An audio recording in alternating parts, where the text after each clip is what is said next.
I'm Stephen Applegate, and for tonight's special news report, we'll be reporting on the current financial crisis. Here today, we have Dr. Michael J. Burry, the man who predicted what no one else could. Dr. Burry, a pleasure to have you on tonight. Hello, Mr. Stevens. That's my first name. Okay, well, Mr. Burry, what is the financial crisis? A disaster. What makes you say this? The financial sector took a decent idea, the mortgage-backed security, and they allowed it to grow out of control. I'm sorry. A mortgage-backed security? Could you just explain to our viewers at home just what that is? Well, the mortgage-backed security is a bundle of mortgages at the banks they sell. They're worth billions. And the market for these bonds is a trillion-dollar industry. When many individuals defaulted on their mortgage, it subsequently resulted in the securities becoming worthless. Defaulting on mortgages? Defaulting on mortgages is simply when the borrower fails to pay their mortgage. Well, with that being said, how come the failure of these securities, or rather the mortgages within these securities, had such a cataclysmic effect? Why did it not contain itself within the housing market? You see, when the mortgage industry had become overrun with these bad loans, too many vendors were lending to too many people who simply could not afford to take out their mortgage. And?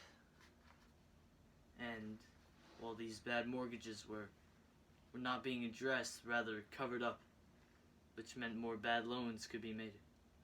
Covered up how?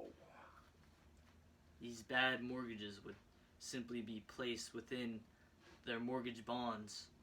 They'd be issued a AAA, AA, good mortgage ratings within these securities. Meaning what? Meaning billions of dollars worth of securities were being issued even though they were worthless. How could this even happen? They were making too much money. Spooky stuff, Dr. Burry, and very powerful words. Making too much money. I think these words will be uttered by very few in these upcoming months, as this recent recession is panning out to be a big one. For more, we will be right back with Brock Weinhardt, who will be interviewing financial analyst Jeff Goldstein. Why'd you put your foot up? We're here in Tucson, Arizona, and Tucson News is going to present to you an interview with that man over there. Nobody in particular, but he seems to have been affected greatly by this past year's crisis. Come on over. Sir, how has this crisis affected you? Sorry, I don't speak English. I'm sorry. Well, how has this crisis affected you in the past year?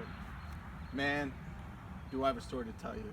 I used to work on Wall Street with the big dogs everywhere.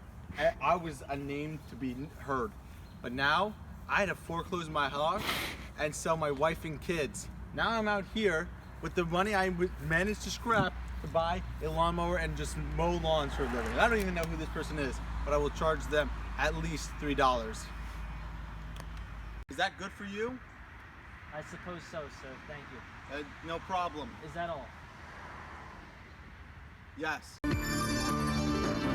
Now, Welcome back. I'm Brock Weinhardt. We'll be continuing our special report on the current financial crisis. Joining me now is Jeff Goldstein, the world's leading financial analyst. Thank you for having me on, Brock. It's a pleasure. Of course, these past couple days, many people have been using the term recession. Could you just explain to our viewers at home what that is? Gladly. It's difficult to specifically describe the root causes of a recession, as there is a lot of variability. However, one of the most common characteristics, and mainly on a very broad basis, a recession occurs when there's an imbalance between supply and demand, resulting in an economic downturn. So you talk of this imbalance between supply and demand. How did this occur in the U.S.? Well, in the U.S., the financial sector, to be blunt, was very careless. And although they projected the mortgage industry as being very, very stable, it was in reality a dumpster fire. And the bottom line was the mortgage industry was being propped up by lies. How could the industry's volatility be so problematic? Well, the financial sector has basically been using the stability of the housing market as a crutch to hide their own malfeasances. In layman's terms, the financial industry was propping itself up, and subsequently the economy, on these bad loans, which made up even worse bonds, which is the financial equivalent of building a castle on quicksand. Oh. The picture you painted is quite grim, though. Is there any way you could see us getting out of this? For sure. By no means does this mean we are doomed. It just means our economy has to take a hard reset. A hard reset? What do you mean? Well, millions of people already have lost jobs, and millions more will. The housing market currently is in the worst shape it's been in since the Great Depression. In addition, millions of people have lost their homes, livelihoods, and life savings. The immense failure of the financial sector, from government regulation to the banks themselves, has been uncovered, which means a complete overhaul of our financial industry will be necessary for our recovery. So what could be done? Well, to begin, the Fed could begin by decreasing the discount rate, which would increase the money supply. On a fiscal basis, the government could issue a new spending bill to increase government spending, as well as reducing taxes. This combination of monetary and fiscal policy could prove beneficial to the economy. Well, I sure hope so. To end this program, I'd like to ask you one final question, if you don't mind. What can be done to ensure this never happens again? It is quite simple. We need to make sure as a society we hold our financial sector accountable for their actions. This recession was completely avoidable and was a direct result of greed.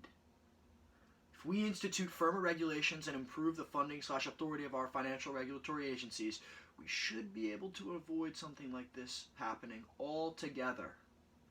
However, the likeliness of this is slim to none. Well, I'd have to agree with you there. Thank you, Jeff, for your time tonight. And since the dawn of civilization, greed has been the root of many of our problems, although today we stand here aware of the deceit bestowed upon us. We are no more in control than those who have stood before us. It's time that we finally wake up and ensure a future of stability. Thank you, and good night.